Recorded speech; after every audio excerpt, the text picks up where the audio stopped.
বেশিরভাগ যুবকরা আল্লাহর পেছনে দৌড়ায় না। বেশিরভাগ যুবকরা এখন মেয়েদের পেছনে দৌড়ায় না। এটা অনেক বাবা আমাকে বলে, হুজুর আর পারছি না, ছেলেটা শেষ, কোন মেয়ের পাল্লা যে পড়েছে, আমার কথাও শোনে না, মায়ের কথাও শোনে না, কারো কথা সে শোনে না। বেশিরভাগ যুবক এরা মেয়েদের পেছনে দৌড়ায়। কারণ হচ্ছে কি জানেন? কারণটা হচ্ছে we have a lot of lacking of qualification, we have a lacking of good personality, good character. যুবকরা যে মেয়েদের পেছনে দৌড়ায়, তোমাদের ব্যক্তিত্বের অভাব, আমাদের চরিত্রের বড় অভাব। আমি সহ যুবকরা যারা আছেন, আমাদের চরিত্র বড়ই খারাপ, আমাদের চরিত্রে অনেক ত্রুটি। এখন যুবকরা কি করে জানেন? যুবকরা এখন যেহেতু শিক্ষা প্রতিষ্ঠান বন্ধ, ম্যাক্সিমাম এরা এখন ফেসবুক ইউজ করে, এবং ফেসবুকে এরা সুন্দরী মেয়েদেরকে খুঁজে বেড়ায় যে কোথায় সুন্দরী মেয়ে পাওয়া যায়। সুন্দরী মেয়ের আইডি খুঁজে রিকোয়েস্ট পাঠায়, মেসেজ করে ইনবক্সে, আর মেয়েরা যদি রিপ্লাই না করে যুবকরা গালাগালি করে। এরকম যুবক আছে না? আচ্ছা, কাজ কাম নাই, শিক্ষা প্রতিষ্ঠান বন্ধ, জব নাই, চাকরি নাই, বাপের উপরে খায়, বাস অলওয়েজ এগুলো করছে। এই যে তোমরা ফেসবুকে, মেসেঞ্জারে এই যে মেয়েদের সঙ্গে কথা বলো অলওয়েজ, এতে তোমার লাইফের কোনো উপকার আছে না ক্ষতি আছে? বেশি বলেন, ক্ষতি না উপকার? ক্ষতি, পরিপূর্ণ ক্ষতি। এই কথাগুলো আমাকে বলতে হবে, এই কথা আমাকে বলতে হবে, এটা আমার ওয়াজিব। This is my responsibility to talk about on that problem which is really close to young generation. আমাকে এমন সমস্যার কথা বলতে হবে যা যুবকদের কাছে ঘনিষ্ঠ সমস্যা, ঠিক কিনা? বেশিরভাগ যুবক, শোনেন কিছু রিয়েল লাইফের কথা বলি, ওয়াজ থেকে বের হন, একটু রিয়েল লাইফের কথা শোনেন। এখন তো শিক্ষা প্রতিষ্ঠান বন্ধ, অনেক যুবক এরা গার্লস স্কুল আছে না, গার্লস স্কুল, আবার দেখবেন যে মহিলা কলেজ আছে না, এরকম মহিলা কলেজ, অনেক যুবক ফ্রেন্ড সার্কেল নিয়ে গার্লস স্কুলের সামনে দাঁড়িয়ে থাকে।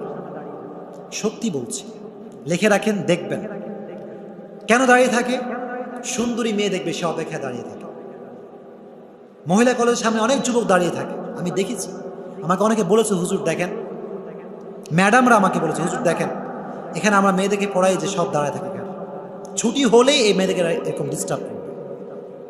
এই যে যুবকরা মেয়েদের পেছনে দৌড়ায়, বন্ধুরা বলে, দোস্ত যেও না, তোমার লাইফ তামা হয়ে যাবে, এই মেয়ে ভালো না।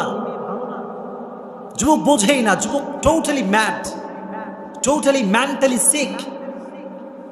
মেয়েদের পেছনে দৌড়াতে গিয়ে পুরো লাইফের টার্গেট শেষ, জীবন শেষ, সব কিছু যুবকের শেষ। এই যে আমার কলেজের টুকরা আব্বাজানেরা বসে আছেন, তাদের অনেক দুঃখ আছে, এই দুঃখ আমরা বুঝি। একটা সন্তান যখন পথবিচ্যুত হয়ে যায়, একটা সন্তান যখন পথভ্রষ্ট হয়ে যায়, আব্বা আম্মা যে কষ্ট পায় পৃথিবীর সেই কষ্ট আর কেউ পায়? আব্বা আম্মা বোঝায় যে আব্বা যেও না, মেয়েদের সঙ্গে হারাম রিলেশনশিপ করো না, অবৈধ সম্পর্কে জড়িয়ে থেকো, যুবকরা শোনে না। এই যে যুবক, তুমি তোমার লাইফের টার্গেটকে ভুলে গিয়ে এই যে মেয়েদের পেছনে তুমি দৌড়াচ্ছ, তোমার ক্ষতি হচ্ছে দুইটা। কয়টা ক্ষতি? আমার অবজারভেশনে, in my personal point of view, তোমার ক্ষতি হচ্ছে দুইটা। কয়টা ক্ষতি? ভালো করে শুনবেন। এক নাম্বার ক্ষতি হচ্ছে তুমি তোমার ভবিষ্যৎকে নষ্ট করছো। You are wasting your future. তুমি তোমার ভবিষ্যৎকে নষ্ট করছো। শুধু তোমার ভবিষ্যৎ নয়, তুমি তোমার আব্বার ভবিষ্যৎ নষ্ট করছো, তোমার মায়ের ভবিষ্যৎ নষ্ট করছো। You are wasting your family future. তুমি তোমার পরিবারের ভবিষ্যৎ নষ্ট করছো। এই যে তোমার আব্বাটা আজীবন নিজের সব শ্রম ব্যয় করে, মাথার ঘাম পায়ে ফেলে তোমাকে মানুষ করেছে। তোমার মায়ের তোমাকে নিয়ে অনেক স্বপ্ন, তোমার বাবার তোমাকে নিয়ে অনেক স্বপ্ন। সে আব্বা আম্মাকে ভুলে তুমি যে এই যে মেয়েদের পেছনে তুমি দৌড়াও, how do you do that? কেমন করে করো তুমি এটা? এই আব্বাটা যদি একবার চোখের পানি সে তোমার জন্য বদদোয়া করে, যুবক তোমার নিস্তার নাই। লিখে রাখো আমার থেকে, সোনার কলমে লিখে রাখো। তোমার আব্বা যদি বিরক্ত হয়ে একবার আল্লাহর কাছে হাত তুলে বলে আল্লাহ আর পারছি না, তোমার লাইফের ধ্বংস অনিবার্য।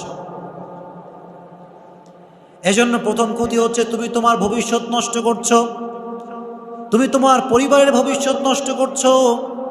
তোমার ভবিষ্যৎ কখনো ভালো হতে পারে, নাম্বার ওয়ান। নাম্বার টু কি?